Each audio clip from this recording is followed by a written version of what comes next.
ሰላም ውድና የተከበራችሁ የቻናሌ ቤተሰቦች እንዴት ናችሁ? እኔ ያለው እግዚአብሔር ይመስገን። አይን አለም ነኝ። ዛሬም በድጋሚ መጥቼላችኋለሁ። አዲስ ዩቲዩብን ላይክ፣ ሼር፣ ሰብስክራይብ አድርጉት። ሁላችሁም በያላችሁበት የፈጣሪ ሰላም ብዝት ይበልላችሁ። ውድ ሀገሬ ልጆች ሁላችንም ከሀገራችን ስንወጣ ሰርተን ለመቀየር ከዛሬ ካለንበት ቦታ ትንሽ የተሻለ ቦታ ለመገኘት ሀሳባችን ለማሳካት ነው እና የምንወጣው ሁላችንም ከሀገራችን የወጣ ነው ለዓላማ እስከሆነ ድረስ እግዚአብሔር አምላክ ወይም ፈጣሪ አምላክ ሁላችንም ያሰብነውን ነገር አሳክቶ ወደ ሀገራችን ለመመለስ ያብቃን። አሜን በሉ ውድ ቤተሰቦች። ይሄ ቀላል ነገር አይደለም። ምክንያቱም ሁልጊዜ የምንሰማው ሁልጊዜ በሚዲያ ላይ የምንሰማው ብዙ የተለያዩ ነገሮች አሉ።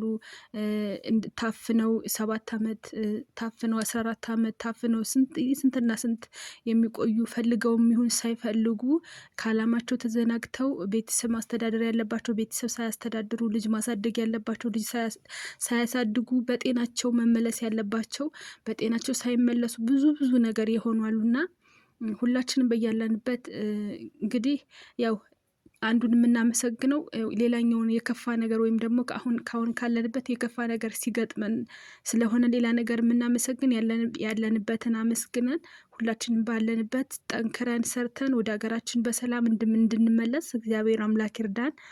እና ውድ ቤተሰቦቼ አዲስ ቪዲዮ ነው እንኳን አላችሁም ዛሬ። ምክንያቱም ትናንትና ቪዲዮ ስለቅላችሁ በደንብ ያልጨረስኩት ወይም በእንጥልጥል የቀረ ነገር ስለነበረ እሱን ዛሬ አጠር አድርጌ ልመልስላችሁ ብዬ ነው። ምክንያቱም ብዙ ማውራት ፈልጌ ነበር ትናንትና፣ ማለት ቪዲዮ ረዘመብኝና እኔም ባጭር ዝም ብዬ ተውኩት። በጣም ታሳዝናለች ትናንትና ያቀረብኩላችሁ ልጅ። ምክንያቱም በጣም ታሳዝናለች እውነት ለመናገር ከሀገር ወጥቶ ሰራተኛ መሆን በራሱ ያማል። እንኳን ሌላ ነገር ተጨምሮ ያለ እቅድ ተመርቶ ያለ ሀሳብ ውሎ እንኳን ከባድ ነው። ሰራተኛ መሆን በራሱ በጣም ያማል። በሰው ሀገር በማታውቁት ቋንቋ በማታውቁት ሀገር እና ከባድ ነው።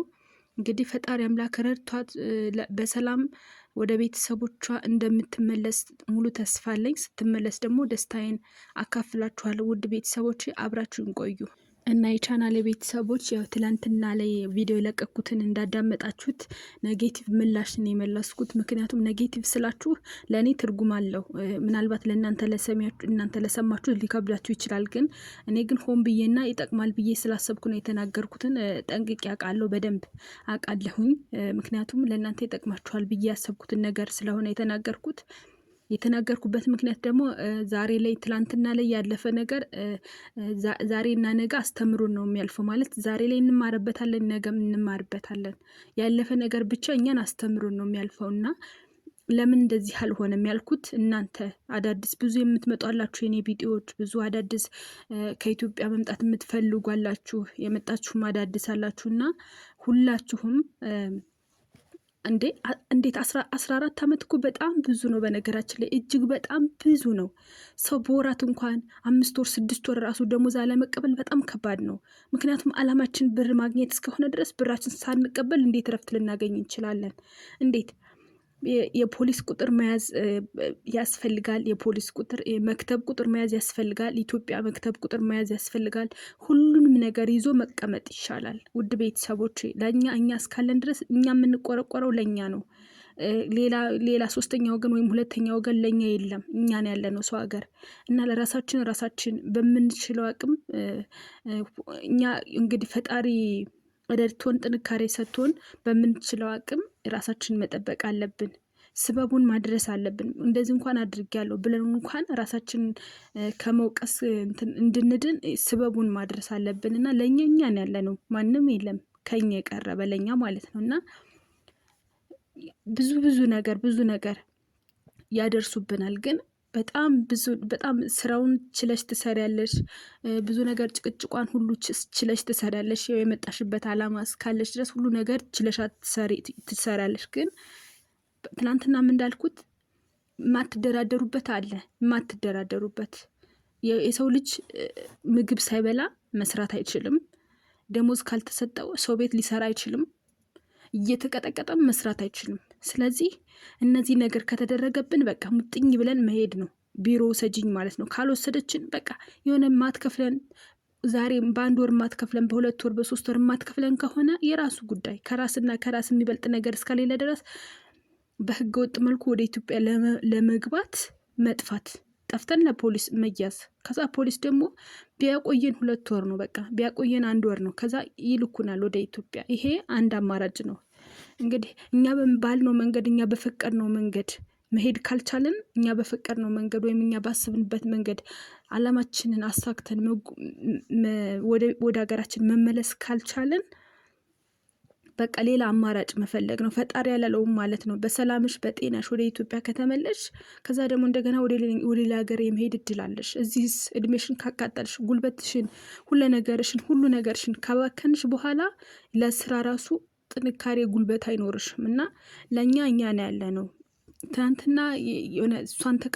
ተቃራኒ ምናምን የተናገርኩ ሊመስላችሁ ይችላል በፍጹም እንደዛ አይደለም ይሄም ምርጫ አለኮ እንዴት 14 አመት ሙሉ አንድ ቤት ምንም ነገር እንዴት አስቻላት 1 አመት 2 አመት 3 አመት እንግዲህ አሁን በእርግጠኝነት የእድሜዋ ግማሹ ማለት ነው አሁን ያለችበት የእድሜዋ ግማሹ አንድ ቤት ቁጭ ብላ 14 አመት ሙሉ እንድትሰራ ያደረጋት ምክንያት ምንድነው በእርግጥ ብዙ ችግር አለ ብዙ ችግር አለ መቼም ያው የሆነ ነገር አድርገዋት ነው እንጂ ሆነ አደንዝዘዋት ምናምን ነው እንጂ መቼም ሰው በጤናው 14 አመት ሙሉ ቁጭ ብሎ ለሰው ዝም ብሎ ያለ ብር እስኪያስቡት እንግዲህ ብር ከሌለ ሰው እኮ ጭቅጭቃም ናት እንደዚህ ናት ብሎ እንኳን ይወጣል ያለ ብር ሰው እንዴት ሊቀመጥ ይችላል 14 አመት ሙሉ እስኪ እናንተ ፍረዱኝ ቤተሰብ እንደው በእውነት ማለት የተናገርኩት ክፋቱ ምንድነው እንዴት እንደዚህ ታደርጊያለሽ ቢያንስ ጠፍተሽ ወደ ኢትዮጵያ ለመግባት አትሞክሪም ወይ ምናምን ነገር ነው ያልኩት ትናንትናና ውድ ቤተሰቦቼ አሁን እንደ ሰራተኛ እኔም እኮ ሰው ቤት ነው ያለሁት እኔም እኮ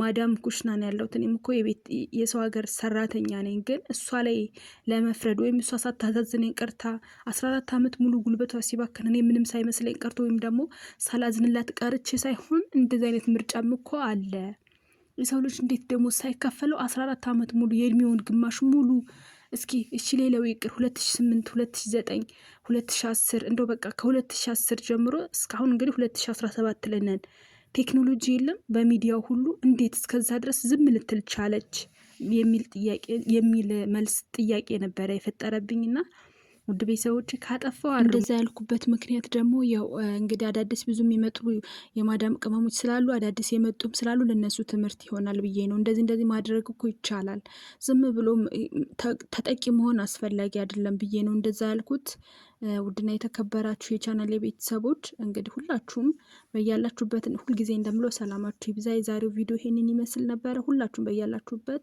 ሰላም ሁኑልኝ ባይ ባይ